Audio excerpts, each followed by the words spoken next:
Então, como que vai funcionar essas 4 etapas do processo terapêutico? Na primeira etapa, nós temos um momento em que o terapeuta vai fazer aquilo que nós chamamos de educação psico-consciencial. É uma fase em que, utilizando especialmente a técnica do diálogo reflexivo consciencial, o terapeuta vai explicar o funcionamento da psicologia consciencial para o cliente. Nós desenvolvemos ao longo do tempo vários esquemas didáticos, nós utilizamos todos esses esquemas didáticos para fazer essas explicações, para que a pessoa entenda o que vai acontecer com ela nessa jornada terapêutica. Então, nós temos nas primeiras sessões a psicoeducação consciencial, cujo objetivo é a pessoa adentrar naquilo que nós chamamos de esfera do saber.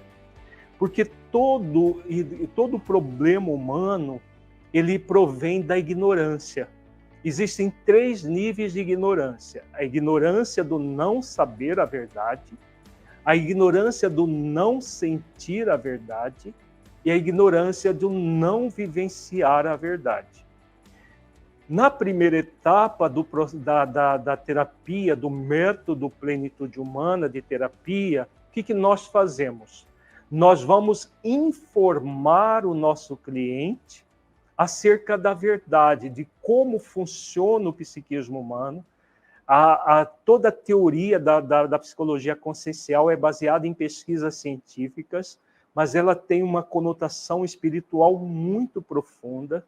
Ela permite que o ser humano se conecte com a essência divina que é, com o Criador da vida.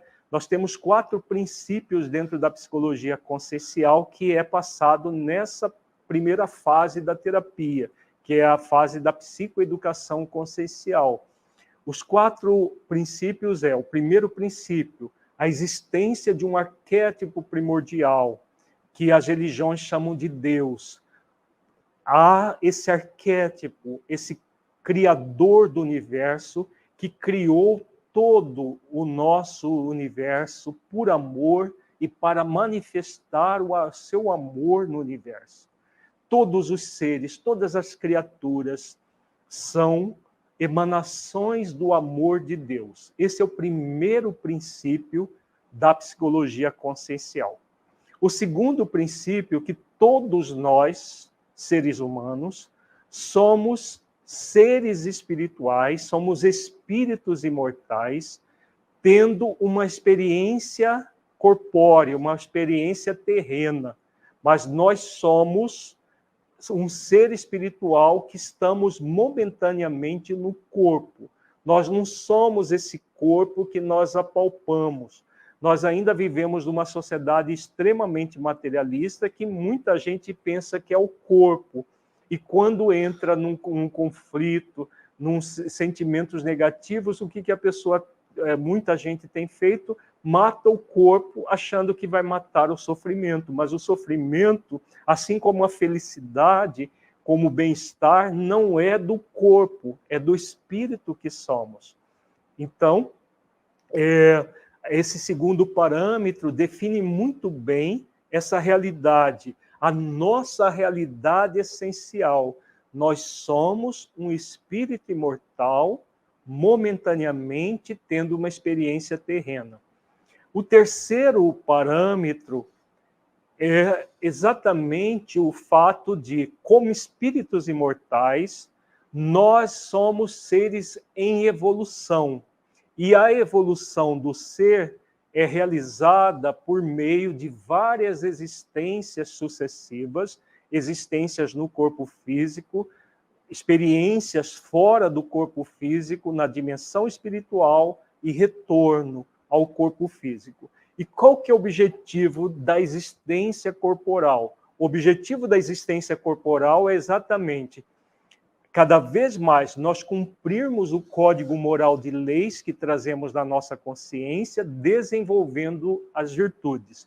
Ninguém reencarna neste planeta para se divertir, para fazer o mal, para se locupletar com crimes, sejam crimes de mão armada, seja crimes do colarinho branco, qualquer tipo de atividade de desamor, seja para uma pessoa, seja para uma coletividade, enfim, ninguém renasce para isso. Todos nós, sem exceção, renascemos para cumprir as leis, a começar da lei de amor, para praticar virtudes. Esse é o terceiro princípio da psicologia consciencial, que nós vamos trabalhar com o nosso cliente o tempo todo no processo terapêutico. O segundo princípio, o terceiro, o primeiro.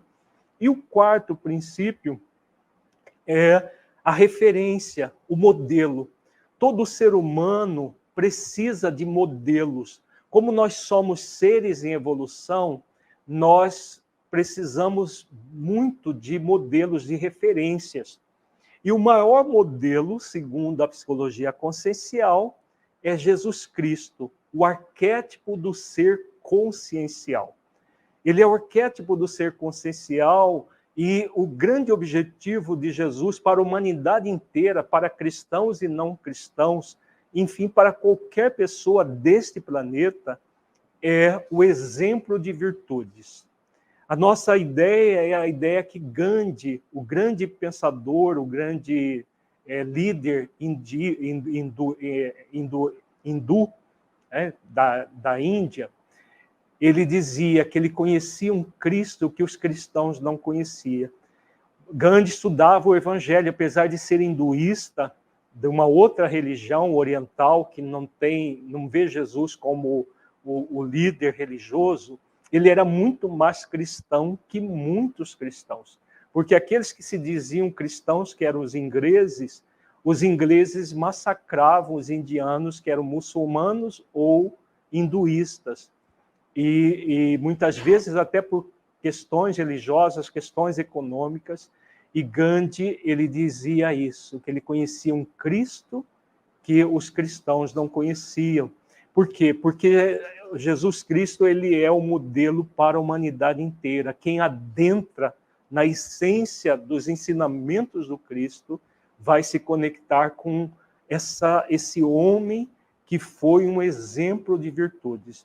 E para que vai servir esse exemplo de virtudes? Para que nós possamos modelá-lo, né? Tem uma técnica dentro da psicologia consciencial, que é a técnica da modelagem. Você se inspira no modelo. Jesus, dentro da visão da psicologia consciencial, não é para ser mitificado, como tem sido por muitas religiões. Ele é para nós nos mirarmos no exemplo dele, para modelar as virtudes do Cristo em nós.